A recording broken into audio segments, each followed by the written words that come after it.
Vega Jewelers, exclusive luxury bridal jewelry exhibition 6th and 7th December, Hotel ITC Grand, Bay Beach Road, Vizag. అఖండ తాండవం దేశవ్యాప్తంగా సంచలనం సృష్టిస్తుందని అందరూ భావించారు. అనూహ్యంగా సినిమానే ఆగిపోయిన పరిస్థితి వచ్చింది. ఎందుకు వచ్చింది? ఇంత బడ్జెట్ ఉన్న సినిమా స్టార్ కాస్టింగ్ తో పాన్ ఇండియా మూవీగా ప్రమోట్ చేసి అఖండ 2 ఆగిపోవడం వెనుక కారణాలు ఏంటి? మళ్ళీ ప్రేక్షకుల ముందరకి ఎప్పుడు రాబోతుంది? ఈ అంశాన్ని విశ్లేషించే ప్రయత్నం చేద్దాం. మనతో పాటు సీనియర్ జర్నలిస్ట్, ఫిలిం క్రిటిక్ ప్రభు గారు ఉన్నారు. ప్రభు గారు నమస్తే. అఖండ సినిమా మీద చాలా ఎక్స్పెక్టేషన్స్ ఉన్నాయి. ఒకరోజు కాదు, దాదాపు నెలన్నర నుంచి సివియర్ క్యాంపెయిన్ చేశారు. సో అందరూ డిసెంబర్ 5వ తారీఖు కోసం ఈగర్గా వెయిట్ చేస్తుంటే 4వ తారీఖున ఆర్డర్స్ వచ్చిందని సినిమా ఆగిపోయింది. అసలు ఏంటి, ఏం జరిగింది? తెర వెనక ఏం జరిగింది? ఏం జరిగింది అనేటువంటిది వాళ్ళు స్పష్టంగా చెప్పారు. అనుకోని కారణాల వల్ల మేము చేస్తున్నాం. ముందు టెక్నికల్ రీజన్స్ అన్నారు. ఫస్ట్ న్యూస్ బయటికి రాగానే టెక్నికల్ రీజన్స్ అన్నారు. ఆ తర్వాత కోర్టు ఆర్డర్ ప్రకారం ఆపేయటం జరిగింది. నీరోస్ వాళ్ళు కేసు వేయటం వల్ల కోర్టు ఇంజక్షన్ ఆర్డర్ ఇచ్చింది, దానివల్ల ఆగిపోయింది అనేటువంటి న్యూస్ లేట్ గా బయటకు వచ్చింది. ఏదేమైనా ఇంత పెద్ద సినిమాకి ఇలాంటిది జరగటం అనేటువంటి మాత్రం చాలా కానీ ఒకటండి, ఇప్పుడు ఇంత పెద్ద సినిమా ఇంత క్యాంపెయిన్ చేశారు, చివరికి ప్రైమ్ మినిస్టర్ గారు అపాయింట్మెంట్ కోసం కూడా ట్రై చేస్తున్నారని చెప్పారు. యోగి ఆదిత్యనాథ్ గారికి వెళ్ళి త్రిశూలం ఇచ్చి వచ్చారు. ముంబైలో ప్రీ రిలీజ్ ఈవెంట్ చేశారు. హైదరాబాద్ లో ప్రీ రిలీజ్. ఇంత హడావుడి జరుగుతూ ఉంటే ఒక్క రోజులో కోర్టు ముందర పిటిషన్ అయ్యగానే స్టాప్ అంటే అయిపోద్దా సినిమా? అలాంటివే జరుగుతున్నాయి. అవి చాలా నిజంగా దారుణంగా ఉంది. ఇది గతంలో కూడా చాలా సినిమాలకి ఏదో కాపీ రైట్ యాక్ట్ ఉందని చెప్పేసి కోర్టులో వేసేస్తే సినిమా ఆపేయండి, ఫైనాన్స్ ఇన్ని రోజుల నుంచి జరుగుతున్నప్పుడు ఇది ఇంటెన్షనల్ అనేటువంటి విషయాన్ని కోర్టు పరిగణలోకి తీసుకోవాలి. ఇంత అర్జెంట్ గా ఏంటి? మీరు ఏదైనా అభ్యంతరాలు ఉంటే ముందే వారం రోజులు ముందే వేసుకోవచ్చు కదా. అంటే రేపు పొద్దున సినిమాని కొన్ని వందల కోట్లు ఇన్వాల్వ్ అయినటువంటి దాంట్లో ఇంతమంది టెక్నీషియన్స్, ఇంతమంది ఆర్టిస్టులు, అలాగే పబ్లిక్ టికెట్లు కొనుక్కొని అడ్వాన్స్ బుకింగ్లు చేసుకున్న సినిమాని ఆపేయమని చెప్పి కోర్టు అనేటువంటి దాన్ని ఏ విధంగా వ్యవస్థ దుర్వినియోగం చేస్తున్నారు, న్యాయ వ్యవస్థ దుర్వినియోగం అవుతుంది అనేటువంటి దాన్ని ఇది ఒక పెద్ద ఉదాహరణగా చెప్పుకోవచ్చు. అలాంటి వెసులుబాటు లేకపోతే అలాంటి ఇది చట్టంలో ఉండటం అనేటువంటిది నిజంగా దౌర్భాగ్యకరం. రేపు పొద్దున ఇంటెన్షనల్ గా అనిపిస్తాం లేదు, వాళ్ళకి డబ్బులు రావాలని కాబట్టి ఇంటెన్షనల్ 100% అనిపిస్తుంది, చూసే వాళ్ళకి కూడా అనిపిస్తుంది. కాకపోతే ఇప్పుడు అసలు ఈ సినిమా వెనకాల ఉన్న గొడవ ఏంటి? ఆ ఈరోస్ ఇంటర్నేషనల్ కంపెనీ ఒకటి ఉంది, దానికి సంబంధించి డబ్బులు ఇవ్వలేదని కొంతమంది 30 కోట్లు అంటారు, 20 కోట్లు అంటారు, 100 కోట్లు అంటారు. అసలు ఎంత వివాదం ఉంది. సినిమా బడ్జెట్ ను మించినటువంటి లెక్క. గతంలో వీళ్ళు కలిసి 14 డీల్స్ వాళ్ళు ఈరోస్ వాళ్ళు కలిపి సినిమాలు తీశారు. నేను ఒక్కడిని అదొకటి, తర్వాత వచ్చాడు ఆగడు, ఈ సినిమాలు చేశారు. ఆ సినిమాలు బాగా దెబ్బతిన్నాయి. ఆ దెబ్బతింటే వీళ్ళిద్దరికి ఉన్నారు పార్ట్నర్షిప్ డీల్స్ లో అప్పట్లో 12 కోట్లు దాదాపు వీళ్ళకి ఈ 14 డీల్స్ వాళ్ళు ఇవ్వబడ్డారని. ఇవ్వబడితే ఆ 12 కోట్లు ఈ రోజున వడ్డీలతో కలుపుకొని 25 కోట్లు అయిందని చెప్పి ఆ 25 కోట్ల రూపాయలకు వాళ్ళ కోర్టులో కేసు వేయడంతో నైట్ కోర్టు ఆర్డర్ ఇచ్చింది అనేటువంటి, దానివల్ల ఆగిపోయింది అనేటువంటి. అయితే వీళ్ళేమో అసలు దాని మీద ఎలాంటి అటెన్షన్ లేరు. ఈ రిలీజ్ ఈ హడావుడిలో ఉన్నారు తప్ప ఆ కోర్టు ఆ బాంబు పేలుతుంది అనేటువంటిది ఎవరు ఊహించలేదు. అంటే కోర్టు రిప్రజెంట్ చేశారా? ఇప్పుడు బోయపాటి గారి సినిమాకి సంబంధించి ఇప్పుడు Rama Achanta, Gopi Achanta producers 14 reels plus అని చెప్పి ఒక కంపెనీ పెట్టారు. 14 రీల్స్ అప్పుల్లో ఉన్నది, 14 రీల్స్ ప్లస్ అనేది కొత్తగా ఈ సినిమా ప్రొడ్యూస్ చేసింది. వీళ్ళకి ఎవరికైనా సమాచారం ఉందా కోర్టులో ఈ రోజు హీరింగ్ ఉందని కానీ, లేదా డైరెక్ట్ ఆ రోజు పిటిషన్ వేసిన వెంటనే స్టే ఇచ్చేసారు? అంటే ఇది జరుగుతుందనేటువంటి ఏదో కోర్టుకు వెళ్తారని ఏదో జరుగుతుందని ఎక్స్పెక్ట్ చేయలేదు, కానీ వాళ్ళు ఇంత సడన్ గా బాంబ్ చేస్తారనేటువంటి వాళ్ళకి వీళ్ళు ఎక్స్పెక్ట్ చేయలేదు. లాస్ట్ మూమెంట్ లో తెలిసినా సరే ఇక చేయగలిగింది కూడా ఇలాంటి పరిస్థితుల్లో ఉండిపోయారు. అంటే ఇప్పుడు సినిమా మొత్తానికి ఒక 25 కోట్లు 28 కోట్ల లావాదేవీనే ఇప్పుడు మెలికి పెట్టినటువంటి వ్యవహారం. అసలు ఈ సినిమా బడ్జెట్ ఏంటి? ఎందుకంటే ఇప్పుడు సోషల్ మీడియాలో చాలా ఇష్యూస్ వచ్చినాయి. అసలు సేల్ కాలేదు, బిజినెస్ కాలేదు, అనుకున్న ఎక్స్పెక్టేషన్స్ రాలేదు, 200 కోట్లు వెదజల్లారు ఈ సినిమా కోసం, ఈ లాసెస్ ఏదో చేయడం కోసం ఇదంతా మేనేజ్ చేస్తున్నారు, ఇదంతా డ్రామా, ఇట్లాంటి ప్రచారాలన్నీ జరుగుతున్నాయి. అసలు ఏంటి సినిమా బడ్జెట్ ఏంటి? దాని వాల్యూమ్ ఆఫ్ బిజినెస్ ఏంటి? అంటే ఇక్కడ ఏవి కూడా ఏ ఫిగర్స్ కూడా ఎజ్యూమ్డ్ ఫిగర్స్ తప్ప కరెక్ట్ గా నిక్కర్సినటువంటి ఫిగర్స్ అనేటువంటి ఎవరు లేదు. యాక్చువల్ గా బయట చెప్పుకుంటుంది సినిమాకి 160 కోట్లు అయిందనేటువంటిది.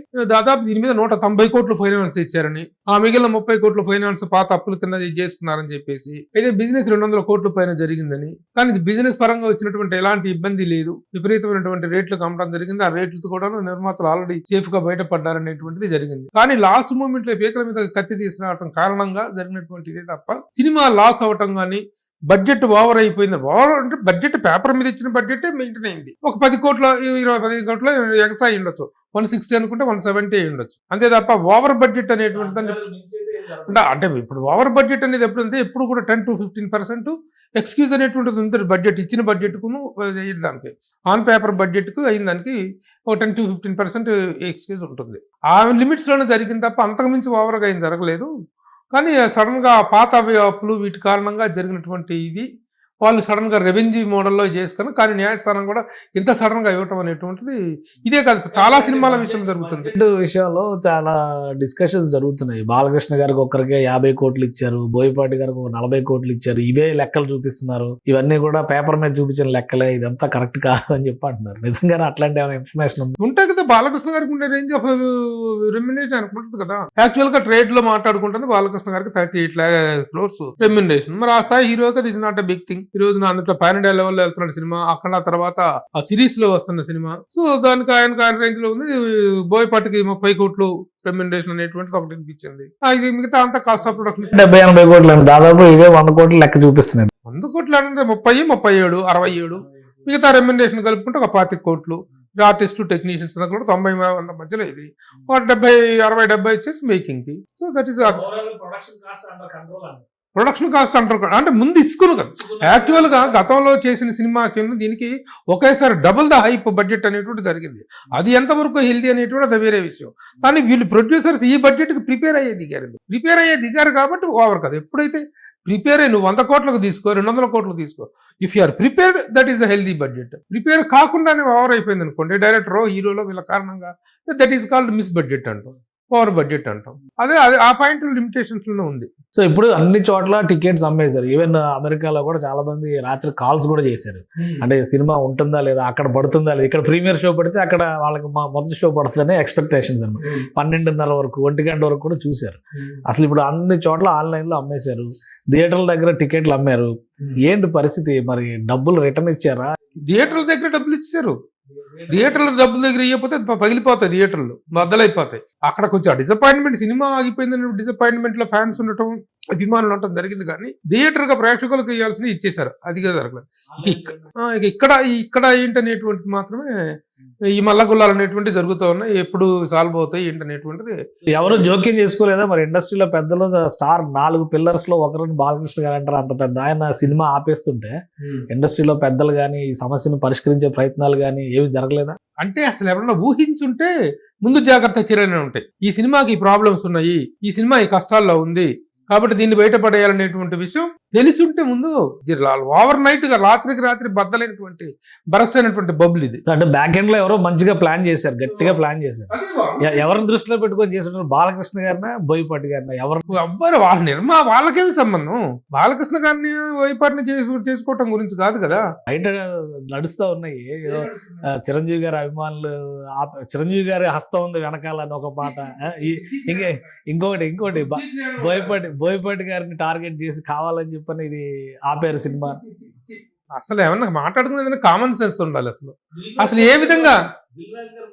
అవును, దిల్ రాజు గారు చిరంజీవి గారు కలిసి దీన్ని ఆపేశారనేటువంటిది, ఇది వెనక కుట్ర పని అనేటువంటిది మాట్లాడుకోవటం జరుగుతుంది. బుద్ధి జ్ఞానం ఉండాలి కనీసం. అలాంటిది అట్లా జరుగుతుందా? ఫ్యాన్స్ అనేటువంటి వాళ్ళలో వచ్చినటువంటి ఒక అసంతృప్తి ఆ విధంగా రకరకాలుగా మాట్లాడుకుంటాం. ఇది సోషల్ మీడియా చేసినటువంటి పెంట తప్పితే మరొకటి కాదు. సోషల్ మీడియాలో జరుగుతుంటే పెంట. అసలు ఎవరి ఇది వాళ్ళు ఉంటే అసలు బాలకృష్ణ గారికే మ్యాటర్ తెలియదు, ఎవరికీ తెలియదు.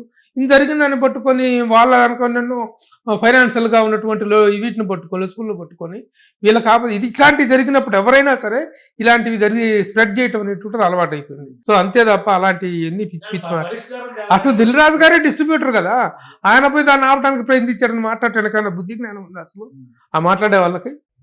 ఆయన ఎఫ్డిసి చైర్మన్, ఆల్రెడీ ఇప్పుడు ప్రొడ్యూసర్స్ కౌన్సిల్ వీళ్ళందరూ కూడా ఉన్నారు. ఎవరు ఇన్వాల్వ్ కాలేదా? ఓవర్ నైట్ ఎలా జరుగుతుందండి? పరిష్కారం అనేటువంటిది అంత ఓవర్ నైట్ ఎట్లా జరుగుతుంది?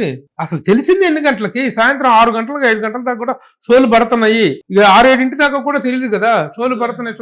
నేను 11 గంటలకే వీడియో చేశాను.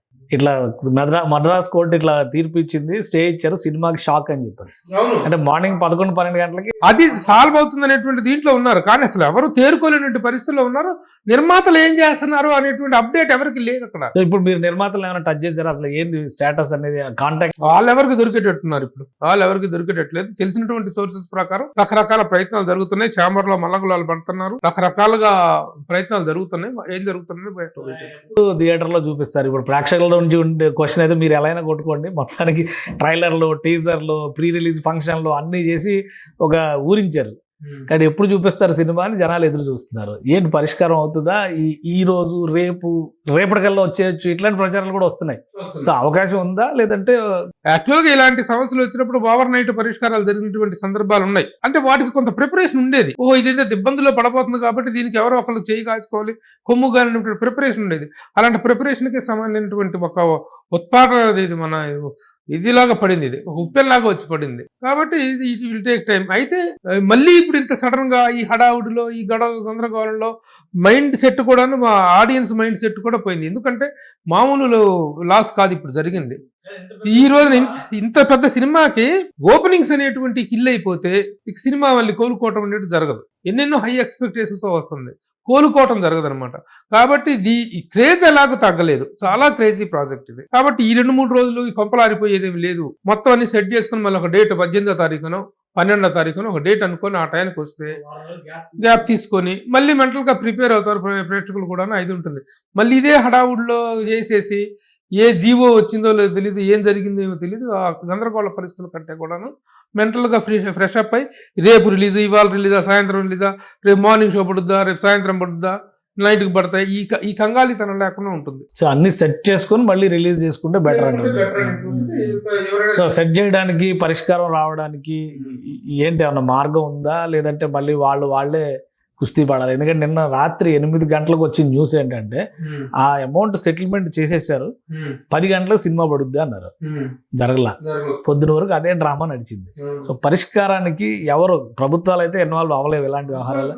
కాబట్టి సినిమా ఇండస్ట్రీకి సంబంధించినటువంటి అసోసియేషన్స్, సినిమా పెద్దలు ఎవరైతే ఉన్నారో వాళ్ళు ఇన్వాల్వ్ అవ్వాల్సి ఉంటుంది. ఆ దిశగా ఏమన్నా ఇండస్ట్రీలో జరుగుతున్నాయి. దిల్ రాజు గారు ఉన్నారు, దిల్ రాజు గారు డిస్ట్రిబ్యూషన్ ఆయన కదా తెలంగాణ అంతా, ఆయన ఉన్నారు. ఛాంబర్లో మల్లగులాలు పడుతున్నారు. అక్కడ ఏం జరుగుతుంది అనేటువంటి అంటే ఇప్పుడు ఎవరి దగ్గర నుంచి ఏ ఇన్ఫర్మేషన్ వస్తుంది, అక్కడ కూర్చున్న వాళ్ళకే ఎవరికి ఏ అప్డేట్ దొరకట్లా. ఏ అప్డేట్ కూడాను సాధికారికమైంది కాదు, ఏది కూడా అఫీషియల్ కాదు. ఏ రోజు కంపెనీతో సంప్రదింపులు జరపడానికి కూడా ఎవరికి ఆప్షన్ లేదుగా అక్కడ లేదుగా. అసలు అంత దూరం పోతే, సంప్రదింపులు దాకా పోతే ఇంత ఇదెందుకు, ఈ పరిస్థితి వచ్చేది కాదు కదా. రైట్, థ్యాంక్ యూ ప్రభు గారు విశ్లేషణ అందించు. ఇది అఖండ 2 సినిమా ఎలా అయితే ప్రపంచవ్యాప్తంగా ఆసక్తి రేకెత్తించిందో ఇప్పుడు విడుదల కూడా అంతే సస్పెన్స్ వాతావరణంలోకి వెళ్ళిపోయింది. అయితే ఇండస్ట్రీలో ఉన్నటువంటి చిన్న సమస్యల్ని ఇండస్ట్రీలో ఉన్న వ్యక్తులు వాళ్ళ అసోసియేషన్స్ ద్వారా పరిష్కరించుకోవాల్సింది. అది కోర్టుల దాకా వెళ్ళిన నేపథ్యంలోనే అఖండాన్ని వెండి తెరపైకి రాకుండా ఆపేసిందని ప్రభు గారు విశ్లేషిస్తున్నారు. కొంచెం ఈ ఇష్యూస్ అన్ని సెట్ చేసుకుని ఒక వారం రోజులు గ్యాప్ తీసుకుని మళ్ళీ రిలీజ్ చేస్తే ఆ సినిమాకి తప్పకుండా మళ్ళీ ఓపెనింగ్స్ వస్తాయని విశ్లేషిస్తున్నారు. ఇది special discussion. Keep watching. Suman టీవీలో మీ పర్సనల్ అండ్ బిజినెస్ ప్రమోషన్స్ కోసం కింది నెంబర్కి కాంటాక్ట్ చేయండి.